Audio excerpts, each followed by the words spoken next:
मंच पर हमारे साथ गठबंधन के प्रत्याशी, बहुजन समाज पार्टी से प्रत्याशी नकुल दुबे जी, समाजवादी पार्टी के विधायक नरेंद्र वर्मा जी, पूर्व विधायक राधेश्याम जायसवाल जी, पूर्व विधायक अनूप गुप्ता जी, एमएलसी आनंद भदौरिया जी, रामपाल राजवंशी पूर्व मंत्री जी, मनीष रावत, हरगोविंद जी, निर्मल वर्मा जी, महेंद्र वर्मा जी पूर्व जिला पंचायत अध्यक्ष, छत्रपाल यादव समाजवादी पार्टी के जिला अध्यक्ष, राममूर्ति मधुकर जी बहुजन समाज पार्टी के अध्यक्ष, अहमद अंसारी जी, जितेंद्र यादव जी, समीम कौसर और हमारे आदरणीय बुनियाद अंसारी साहब, समाजवादी पार्टी के सभी नेता, निर्मल वर्मा जी, अफजाल कौसर जी, कमलेश यादव जी और बहुत सारे हमारे समाजवादी साथी जिनके हम नाम नहीं ले पा रहे हैं, मनीष रावत जी से लेकर के हमारे साथ चल रहे अली और बहुत सारे समाजवादी साथी जिनके अभी भी नाम छूटे जा रहे हैं। झीन बाबूजी को कौन भूल जाएगा, पूर्व विधायक झीन बाबूजी और उपस्थित सभी सपा और बसपा के सभी नेतागण, कार्यकर्ता साथी और इतनी कड़ी धूप में, इतनी गर्मी में उपस्थित हमारे सभी आदरणीय बुजुर्ग, किसान भाई, माताएं, बहनें, नौजवान साथी, पत्रकार बंधुओं, मैं सबसे पहले बजेरा और आसपास की जनता का बहुत बहुत धन्यवाद और आभार प्रकट करना चाहता हूं। ये मैदान और बजेरा का ये मंच हमें महसूस होता है ये शुभ है हमारे लिए। जब कभी इस मंच से आपसे हमने निवेदन किया होगा, आपने कभी हम सब लोगों को निराश नहीं किया है और ऐतिहासिक वोट देकर के हमेशा आपने जिताया है। जब पहली बार मैं आया था इस मंच पर, इसी बांस में बीच मैदान में न जाने कितना लंबा झंडा लगा हुआ था और साइकिल उस पर टंगी हुई थी। उस समय भी आपने ऐतिहासिक वोट देकर के समाजवादी पार्टी को, साइकिल को जिताने का काम किया था। आज फिर मैं देख रहा हूं, हमारी साइकिल तो नहीं है, लेकिन हमारे साइकिल के साथी चुनाव चिन्ह हाथी वाला भी झंडा दिखाई दे रहा है यहां पर, उतना ही ऊंचा है। हमें पूरा भरोसा है आप पर कि जिस समय मतदान होगा, एक एक वोट हाथी के चुनाव चिन्ह पे डाल करके नकुल दुबे जी को आप जिताने का काम करेंगे। मैं यहां के विधायक जी का बहुत बहुत बधाई देना चाहता हूं। हालांकि उन्होंने मेरा स्वागत किया एक बैग देख करके, लेकिन हमारी शिकायत है उनसे, और शिकायत यह है कि बैग छोटा दिया है। इसलिए शिकायत है कि हमारी और आपकी ये परंपरा है, हम गांव देहात, घर व्यवहार में या रिश्तेदारी में, अगर रिश्तेदारी में जाते हैं, अगर कोई आपका सम्मान करता है तो बताओ आप दुगने से सम्मान करते हैं कि नहीं करते हैं, बताइए। इसलिए शिकायत है कि छोटा विकास का बैग दिया है, हमें देना चाहिए था बड़ा बैग, क्योंकि अगर आप कुछ हमें दोगे तो हमें भी तो वापस करना है आपका। यही तो हमारी संस्कृति है, यही तो परंपरा है। यही परंपरा है कि नहीं है? अगर आप रिश्तेदारी में भी जाते हो तो व्यवहार उससे बढ़कर के देते हो कि नहीं देते हो? ये तो चुनाव है। जब आप चुनाव में वोट से हमारा सम्मान करेंगे तो हमारी भी जिम्मेदारी बनती है अपनी गरीब जनता का, किसान का, नौजवानों का सम्मान हम उससे ज्यादा करें। ये लोकसभा का चुनाव, ये ऐतिहासिक चुनाव होने जा रहा है। कभी कोई कल्पना नहीं कर सकता था कि सपा और बसपा भी मिलकर के चुनाव लड़ सकते हैं। सपा और बसपा मिलकर के चुनाव लड़ने का कोई सोच नहीं सकता था। लेकिन देश की जो परिस्थितियां हैं, देश जिस नाजुक दौर से गुजर रहा है, इसलिए हमारी जिम्मेदारी बनती है कि इस लोकतंत्र को बचाने के लिए हमें अगर कोई समझौता करना पड़ता तो हम वो समझौता करते, कम से कम लोकतंत्र को बचाने का काम करें। और लोकतंत्र को इसलिए बचाना चाहते हैं कि लोकतंत्र और हमारा संविधान, हमें संविधान बचाना है और संविधान से दिए हुए अधिकारों को भी हमें बचाना है।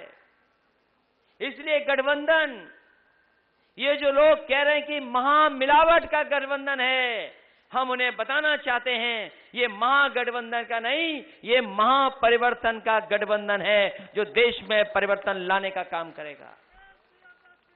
और ये गठबंधन आज जरूर हुआ है, लेकिन जो राजनीति का इतिहास जानते होंगे वो जानते होंगे कि एक बार डॉक्टर भीमराव अंबेडकर जी और डॉक्टर राम मनोहर लोहिया जी मिलकर के काम करना चाहते थे। जिस समय देश की परिस्थितियां दूसरी थीं, हमारा देश आजाद हुआ था, लेकिन आबादी के ज्यादा लोगों को हक और सम्मान नहीं मिल पा रहा था। उनकी लड़ाई कमजोर हो रही थी।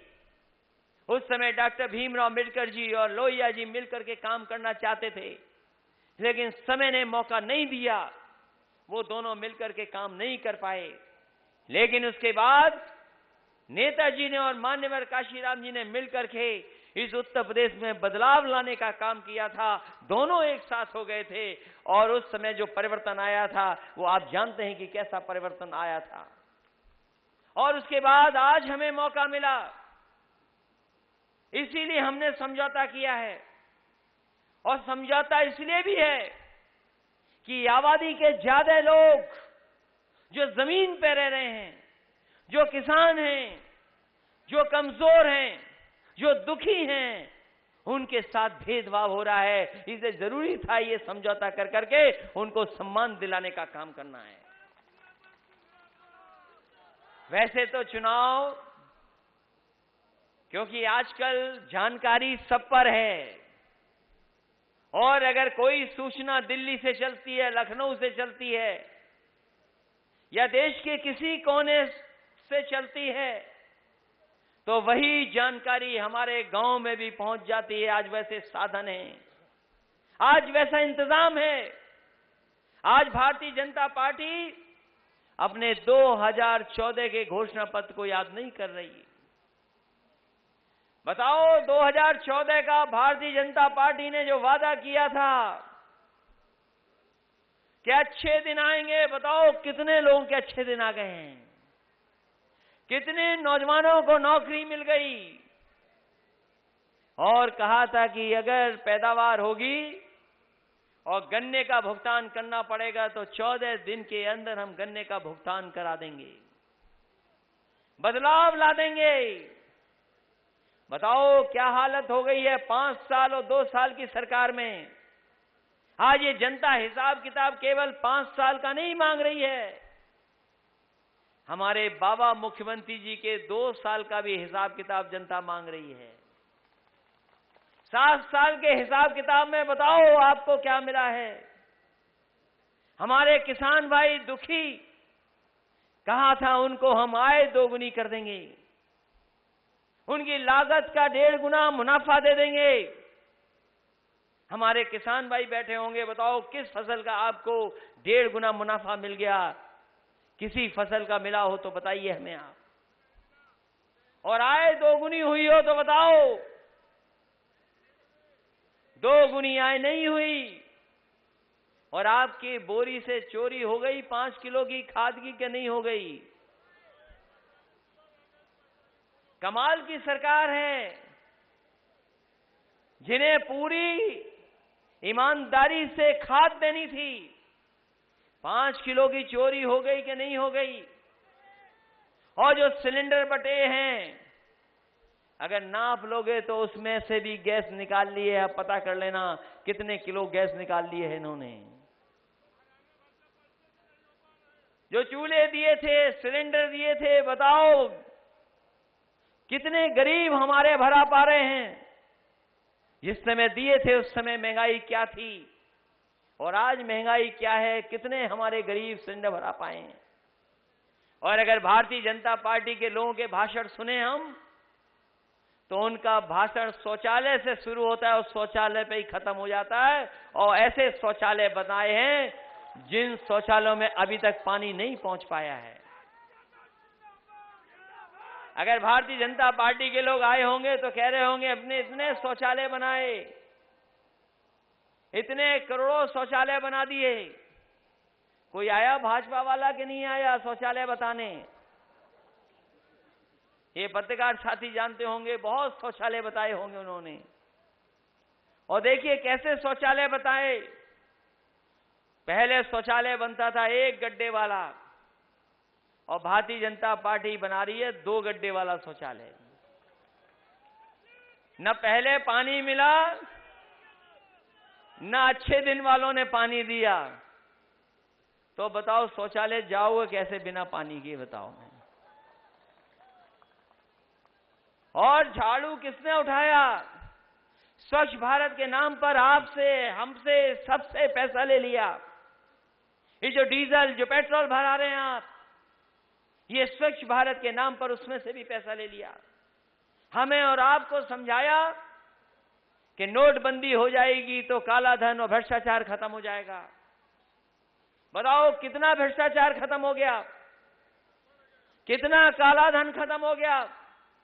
हमारा आपका पैसा जमा कराया और बड़े बड़े उद्योगपति पैसा लेकर के भाग गए। केवल हम और आप जानते होंगे कि 2-4 नाम, हम 3-4 नाम जानते होंगे ज्यादा से ज्यादा, लेकिन सही हिसाब किताब लाओगे तो 36,000 उद्योगपति अभी तक भारत छोड़ करके जा चुके हैं। और वही पैसा ले गए जो हमारा आपका बैंकों में जमा हुआ था। तो हम पूछना चाहते हैं कि कितना काला धन और कितना भ्रष्टाचार खत्म हो गया है। इसलिए साथियों, केवल हिसाब किताब दिल्ली सरकार का नहीं है, 2 साल के उत्तर प्रदेश की सरकार का भी सवाल है। और हमारे बाबा मुख्यमंत्री जी, वो आए कि नहीं आए? अभी नहीं आए हैं, बाद में आएंगे। उनके विचार कमाल के विचार हैं उनके। उन्होंने ऐसा ज्ञान दिया कि इलेक्शन कमीशन को उन्हें बंद करना पड़ा। हम तो कहेंगे इलेक्शन कमीशन उन्हें बंद मत करिए, वो जितना घूमेंगे उतना ही समाजवादी पार्टी और गठबंधन का वोट बढ़ेगा। अगर उन्हें रोक दोगे तो हमारा वोट भी रुक जाएगा। अभी सुना होगा कुछ दिन पहले हमारे बाबा मुख्यमंत्री जी कह रहे थे कि अगर संविधान न होता तो हम भैंस चरा रहे होते। अब ये बात आप कह सकते हो, हम नहीं कह सकते। तो बताओ, अगर हमारे और आपके बारे में ये सोच रखते हो मुख्यमंत्री, कहते हैं कि अगर संविधान न होता तो हम भैंस चरा रहे होते, तो हो सकता है जो हमारा खेती करता है गरीब, उसके लिए भी कुछ विचार रख रहे हो। जो हमारे भेड़ चरा रहे हैं कई लोग, उनके बारे में भी कुछ सोचते होंगे। और भी धरती के खराब से खराब काम हमारे आपके बीच के लोग कर रहे हैं, हो सकता है वो भी कुछ सोच रहे हैं उसके बारे में भी। लेकिन हम उन्हें कहना चाहते हैं कि हमारा काम कुछ भी हो, लेकिन इस चुनाव में ये जमीन के लोग और गरीब लोग आपको सबक सिखाने का काम करेंगे। क्योंकि 2 साल में कोई काम नहीं हुआ है। अगर कोई काम किया है तो उन्होंने ठोको नीति लागू की है, ठोको नीति। मुख्यमंत्री जी ने कहा कि ठोको, और उस ठोको के चक्कर में हमारी पुलिस को समझ में नहीं आया किसको ठोक दें, और कभी जनता को समझ में नहीं आया कि पुलिस को कब ठोक दें। तो आप उत्तर प्रदेश में देखे होंगे कहीं पुलिस जनता को ठोक रही है और कहीं जनता पुलिस को ठोक रही है। ऐसे ठोको नीति लागू करने वाले हमारे बाबा मुख्यमंत्री। इन पुलिस वाले साथियों को दुनिया की सबसे बेहतरीन व्यवस्था दी थी 100 नंबर वाली, और इसलिए दी थी कि फोन करो तो पुलिस मदद के लिए पहुंच जाए। लेकिन पता नहीं बाबा मुख्यमंत्री ने पुलिस को क्या कर दिया इन्होंने, ये 100 नंबर भी खराब कर दी। वो वही बीमारी लगा दी जो पहले बीमारी थी। बताओ 100 नंबर खराब कर दिया क्या नहीं कर दिया। और पुलिस भर्ती भी हमने आसान की। जो नौजवान जानते होंगे पुलिस भर्ती, पहले 1 परीक्षा 2 परीक्षा और 3-3 साल लगते थे, तब जाके नौजवानों को पुलिस में भर्ती हो पाती थी। बहुत जगह खाली है। हमने कहा कि इतनी परीक्षा देने क्यों चाहिए परीक्षा, और सुधार लाने का काम किया और फैसला लिया कि जो नौजवान 10वां 12वां पास कर रहा होगा और अगर दौड़ के दिखा देगा, जो आगे होगा वो अपने आप भर्ती हो जाएगा, उसे कोई परीक्षा नहीं देनी पड़ेगी। वो समाजवादी लोगों ने करके दिखाया। और हो सकता है पुलिस के लोग यहां खड़े हों, उसी भर्ती के लोग होंगे कुछ यहां हो सकता है खड़े हों जो मेरिट वाले हैं। इन्हें हाथ दिखाने की जरूरत नहीं है, चेहरा ही बता रहा है कि ये बिना परीक्षा के केवल 10वां 12वां पास करके और दौड़ करके भर्ती हुए हैं। इसलिए नौजवान साथियों भरोसा दिलाना चाहते हैं, उत्तर प्रदेश में हुआ है तो आने वाले समय में दिल्ली सरकार में भी मौका मिलेगा। तो इसी तरीके से चाहे फौज हो चाहे पैरामिलिट्री हो, इसी तरीके से नौजवानों को भर्ती कर करके उन्हें नौकरी और रोजगार देने का काम करेंगे। आज नौकरियां नहीं है, रोजगार नहीं है, आज सब खत्म कर दिए नौकरी रोजगार। बड़े बड़े उद्योग लगने थे, वादा किया, कोई उद्योग लगा हो तो बताएं। बड़े बड़े उद्योगपति बुलाए थे लखनऊ में, वादा करके गए थे कि हम उद्योग लगाएंगे, कारखाने लगाएंगे, लेकिन अभी तक बाबा मुख्यमंत्री कोई कारखाना उद्योग नहीं लगा पाए उत्तर प्रदेश में।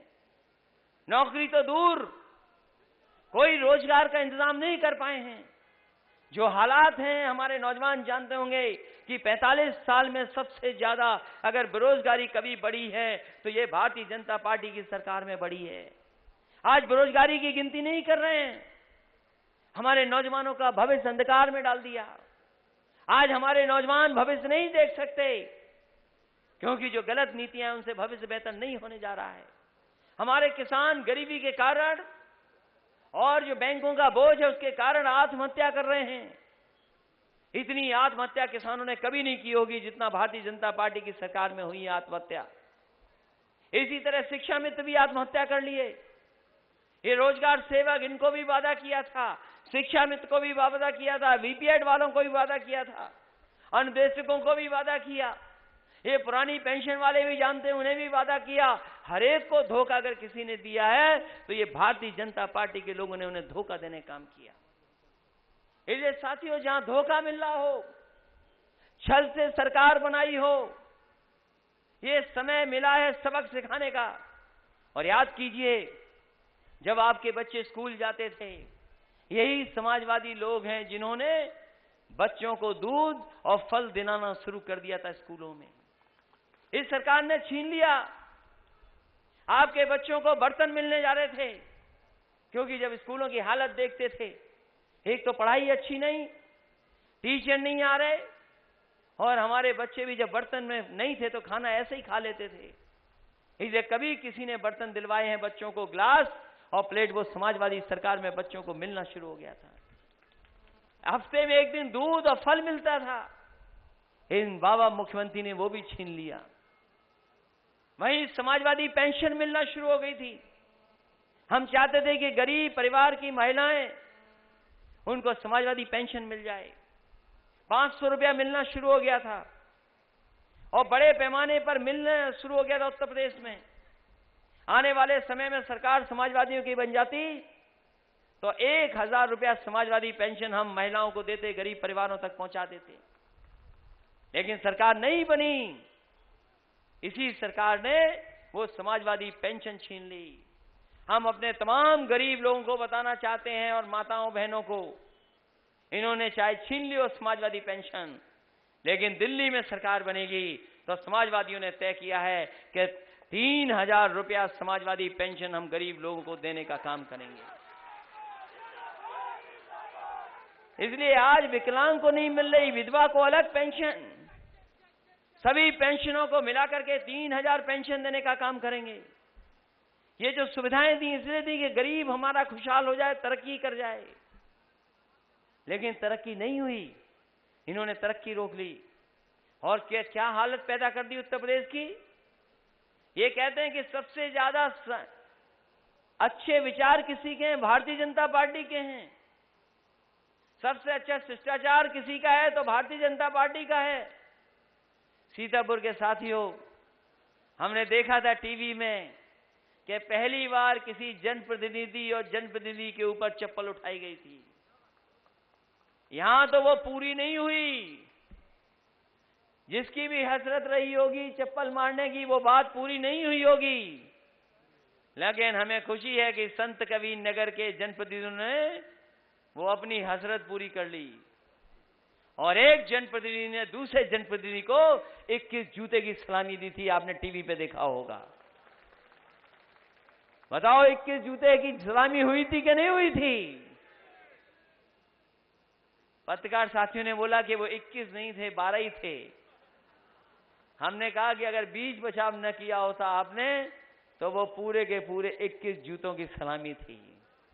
बताओ, ये भारतीय जनता पार्टी है। 2 साल में कोई काम हुआ हो तो बताओ आप। जो काम विधायक जी नरेंद्र वर्मा जी ने शुरू किए थे सब रुक गए कि नहीं रुक गए? बताइए आप, पीछे तक खड़े हैं लोग। चाहे वो स्कूल का, चाहे वो गांव का, चाहे सड़क का, चाहे बिजली का, सब काम रोक दिए।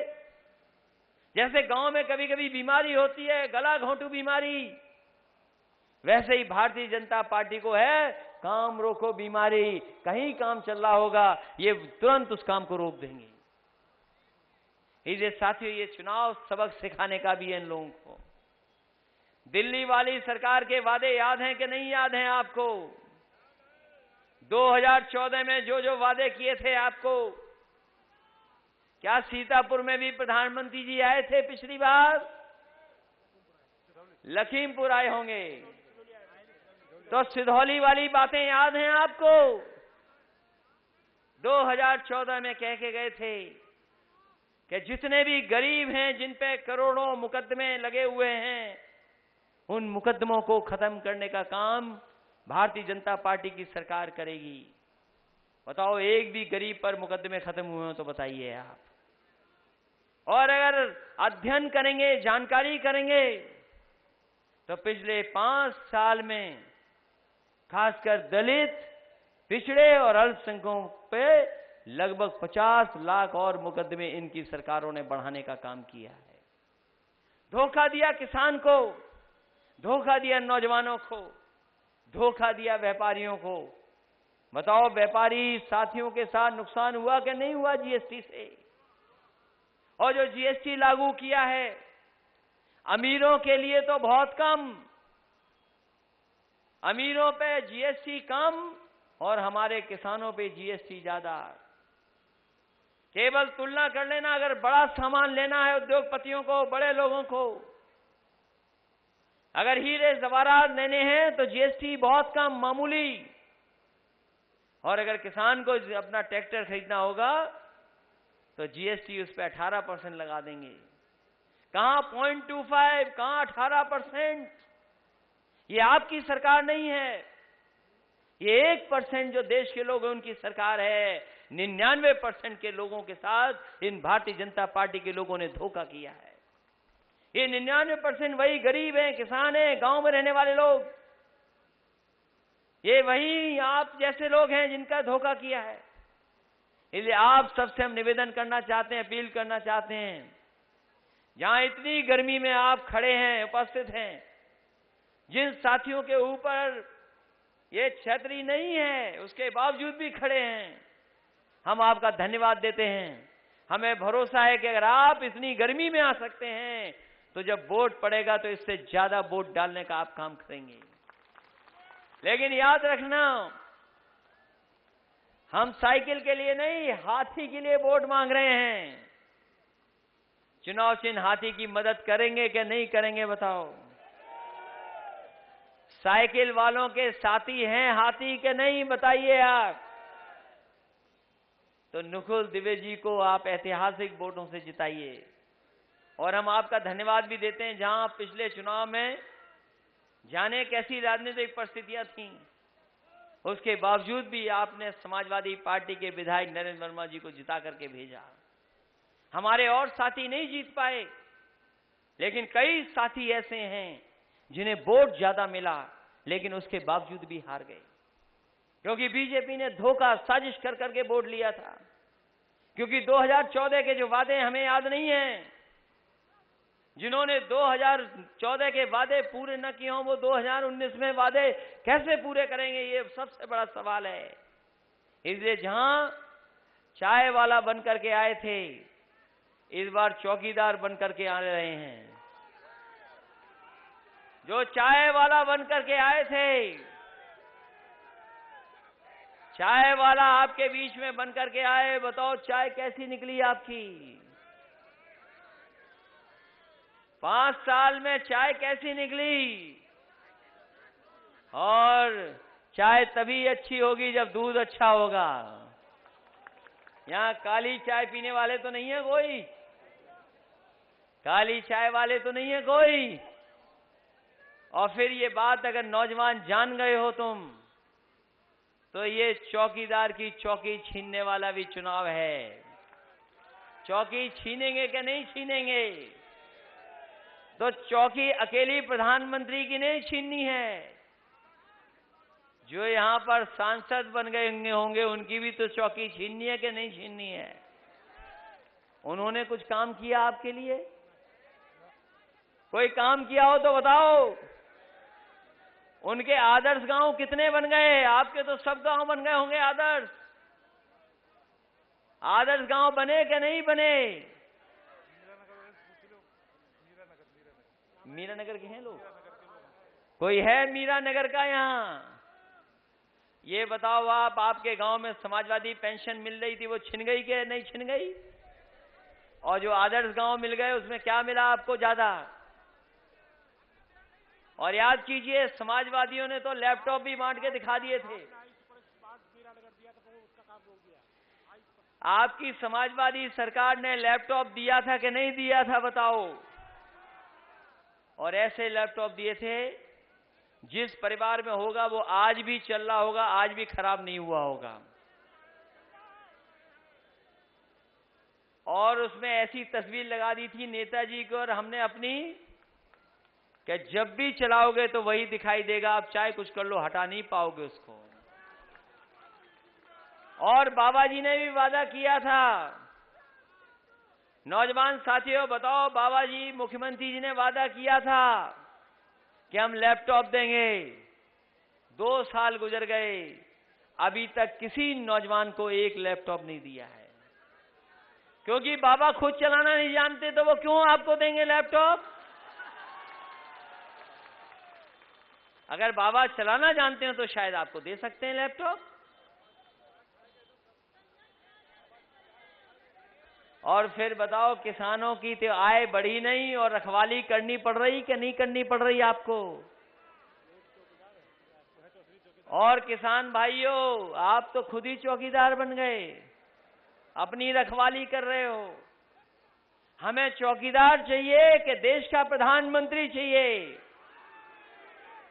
और हमें प्रचार वाला मंत्री नहीं चाहिए, प्रचार वाले प्रधानमंत्री नहीं चाहिए, हमें देश के प्रधानमंत्री चाहिए। और बीजेपी के लोग कह रहे हैं कि हम नया देश बनाएंगे, नया देश भारतीय जनता पार्टी नहीं बनाएगी, ये महागठबंधन नया प्रधानमंत्री बना करके नया देश बनाने का काम करेगी। इसलिए मदद करिए सब लोग। इसलिए आपके बीच में आए कि हमें भरोसा है यहां की जनता पर, हमें पूरा भरोसा है यहां की जनता पर कि अगर जनता पे अपील करेंगे और निवेदन करेंगे तो एक एक वोट वो पक्ष में डालने का काम करेंगे। हमें भरोसा है आप पर कि जब वोट डालेंगे तो सबका सब हाथी चुनाव चिन्ह पे डाल करके आप नुकुल दुबे को जिताने का काम करेंगे। बताओ जिताएंगे कि नहीं जिताएंगे? बहुत बहुत धन्यवाद। देश को अच्छे रास्ते पे ले जाने के लिए, नौकरी को और रोजगार बढ़ाने के लिए और अपने देश को तरक्की के रास्ते पे ले जाने के लिए वोट करना और एक एक वोट हाथी चुनाव चिन्ह पे डाल देना। आप सबका बहुत बहुत धन्यवाद और बहुत बहुत आभार प्रकट करता हूं, इस उम्मीद के साथ कि जब परिणाम आएगा तो सबसे अच्छे वोटों से नुकुल दुबे